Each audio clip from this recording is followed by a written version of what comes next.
Getting a letter of recommendation for PhD applications can be very stressful for many people. It often feels like jumping off a cliff. So how do you make sure that you get that glowing letter of recommendation that magically opens the doors to all PhD programs? In this video, I'll provide you with a complete strategy on how to approach recommenders to make sure that you get a great letter of recommendation instead of just a good one.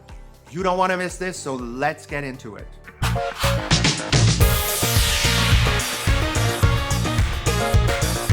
Hi, I'm Philippe Barr. I'm a graduate school admissions consultant and I help people get admitted into their dream grad programs.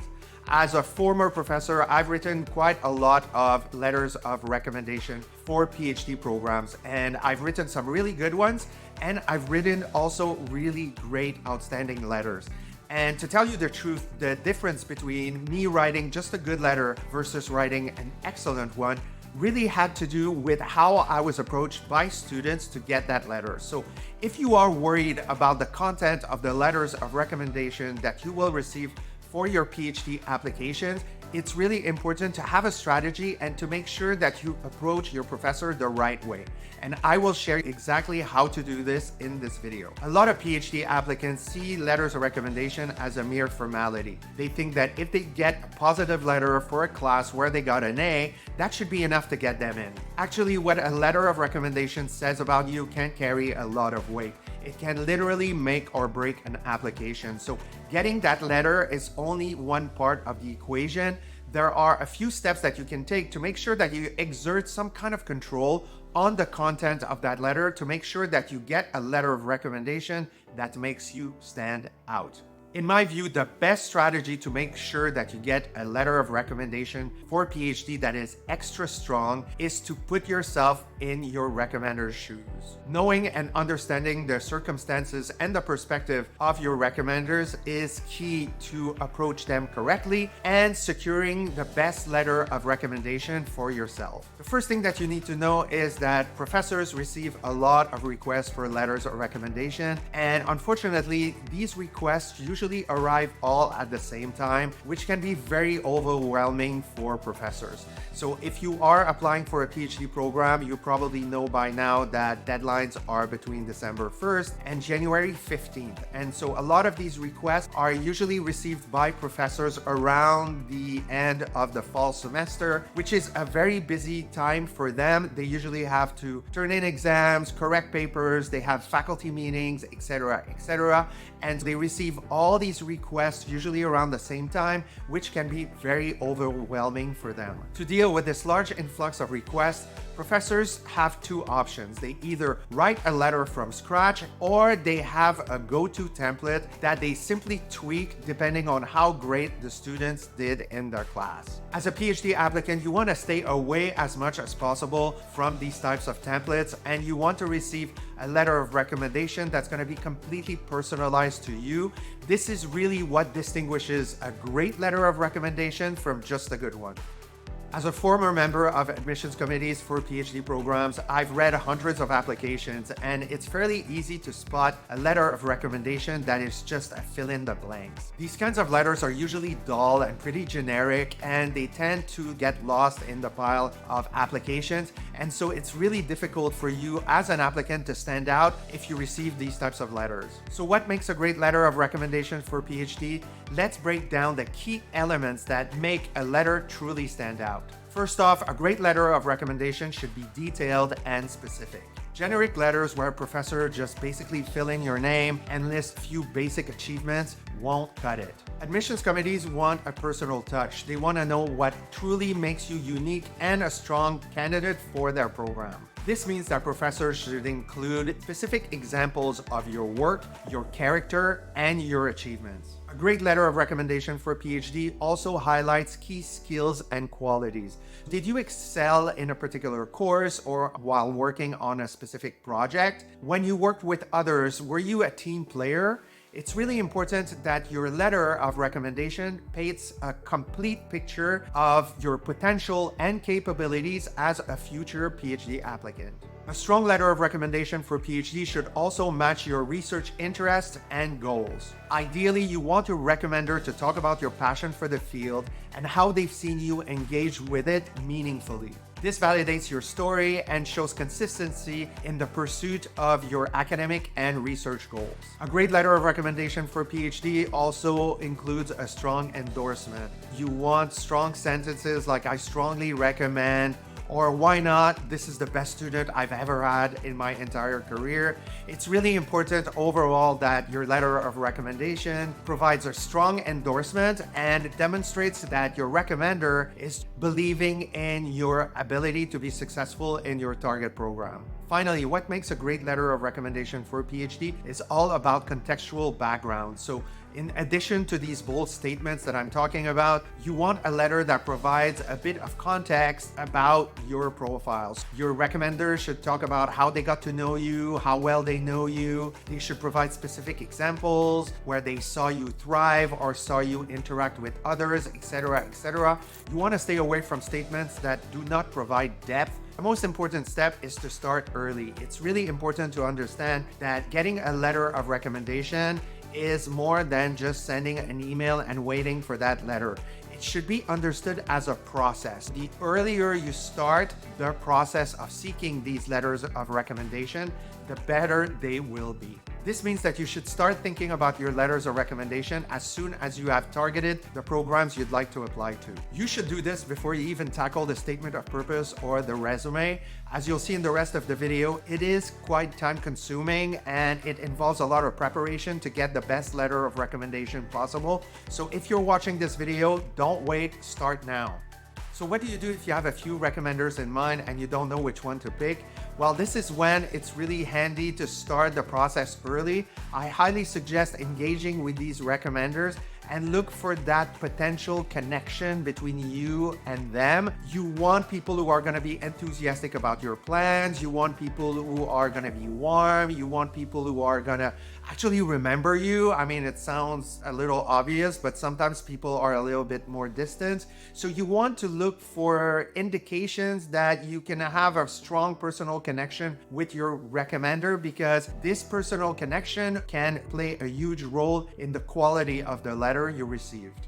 So what do you do if you don't know your recommenders very well? In an ideal world, we would all like to have 3 recommenders that know us very well, with whom we work closely, etc., etc. But we all know that in reality, sometimes it's not always possible. Sometimes we have taken classes where we got great grades, but there was not a lot of opportunities for us to connect with professors for various reasons. Sometimes there's a lot of people in the classroom. Sometimes the teaching style of the professor is much more lecture oriented. So in some cases, you might have a really strong performance, but you're not really sure about the personal connection that you have with your recommender. And since we want letters of recommendation that are going to be highly personalized, how do you build this connection? Well, if you're still in school, I would definitely take advantage of this professor's office hours and try to build this relationship before you ask for that letter of recommendation. And when you think about it, one thing that truly unites you and your recommenders is going to be the PhD. They have a PhD, they've applied to PhD programs, and you want to get one. So a great way for you to build this connection is to actually talk about your plans with your recommenders, share your goals, share your insights, and also ask for their advice. What was their experience as a PhD student? What are their opinions about potential target programs, etc., etc. If you can use their office hours and start interacting with them around the PhD application process, it's a great way for you to build that special bond with them that will ensure that your letter of recommendation is outstanding. As you can see, timing is everything, and so you should do the same for your non-academic recommenders. Contact them early, start engaging with them, build a conversation, share your plans and goals with them. It's a great way for you to guarantee that you will get a letter that's highly personalized. Another crucial step to take is to make the letter writing process for your recommenders as easy as possible. You definitely want to respect their time and not ask for the letter at the last minute. You should also provide them with all the tools they need to write their letter as easily as possible. That means giving them all the information they need. That would be the grade that you got from their class. If you still have papers you wrote for their class or exams, you can provide them with that information. If you did well in other classes, maybe a copy of your transcripts would be a great way to give them an idea of how well you did in school. You also want to provide them with a list of programs that you want to apply to. That could be really helpful as well. And basically, as you approach them, you want to portray yourself as somebody who is there to help them in the writing process. You don't want them to be looking for all this information at the last minute. And that applies even more for your non-academic letter writers. So in addition to all this, you should also be a bit more hands-on, especially if they're not necessarily familiar with writing these types of letters for PhD programs. It could be by providing them with potential templates that they could look at. You could also provide them with a list of bullet points of skills and qualities that people are looking for in PhD programs. Just see this as a great opportunity for you to exert some kind of control on the content of the letter that they will be writing you. It's really important for you to, again, be there to support them in the writing process. It can have an incredible impact on the type of letter that you will receive. Another great way to support your recommenders is to send them reminders. I usually recommend sending a gentle reminder about a month before the deadline, about a week before, and then to use the thank you notes as a final reminder if they haven't sent the letters yet. And I usually suggest to write that thank you note maybe 24 to 48 hours after the deadline. So as you can see, getting the best letter of recommendation possible is not only a process, but it should be part of your overall PhD application strategy. It should be really an intricate part of your PhD application timeline. By the way, if you are applying for a PhD program right now and you're feeling overwhelmed by the entire process, I have created a PhD application timeline to help you stay on track as you go through the application process. You can download it on your phone or on your computer. It's a great way for you to keep track of everything that needs to be done before deadlines, and hopefully it will help you go through the process without too much stress. I have left a link to this PhD application timeline in the description box. Feel free to download it. It is completely free. Now let's tackle a few concerns or questions that I get from people who apply to PhD programs regarding letters of recommendation. I see a lot of prospective students intimidated or nervous about asking for letters of recommendation. They often apply to more than one program and they feel like they're gonna bother the professors with their request. You should feel completely confident about asking for these letters. They are part of the job description of a professor, and so you should feel completely confident about approaching professors about potential letters of recommendation. As far as the number of programs that you're applying to, you should not worry too much about that as well. Most professors will write a template letter and will not tailor each letter for each specific school. They will receive a prompt via email from your target program and basically will upload this letter to as many programs as needed. So it's not necessarily a huge ordeal if you're applying to a gazillion programs.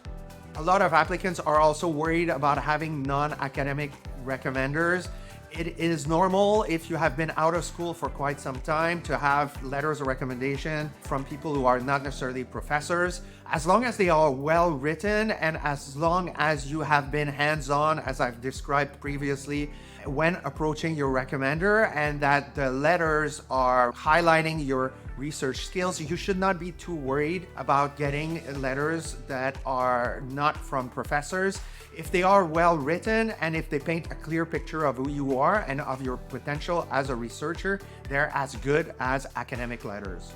Many prospective PhD students also have questions about the profile of their recommenders. In my opinion, it's way better to have somebody who's maybe a bit less famous but that knows you well than having a letter of recommendation from a Nobel Prize winner who does not know you very well and who basically writes you a template. So you should focus on people that know you extremely well and who can vouch about your potential to be successful in a PhD program.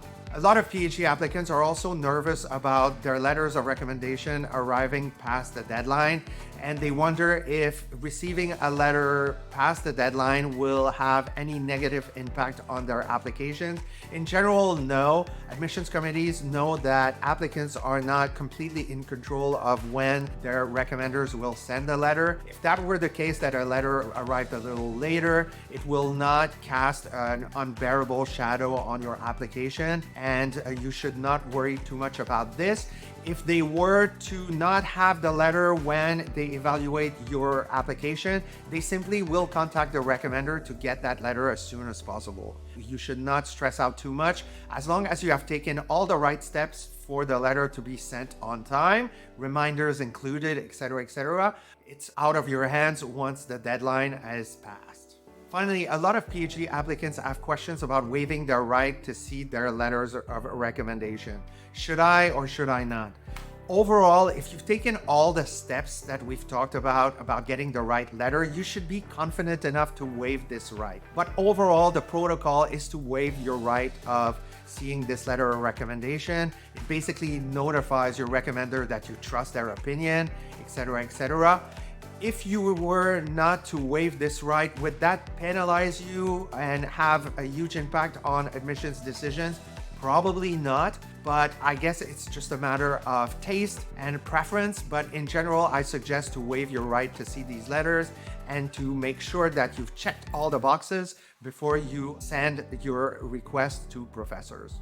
Well, that's all, folks. I hope this video was helpful in helping you get that extraordinary letter of recommendation that will magically open the doors of all PhD programs.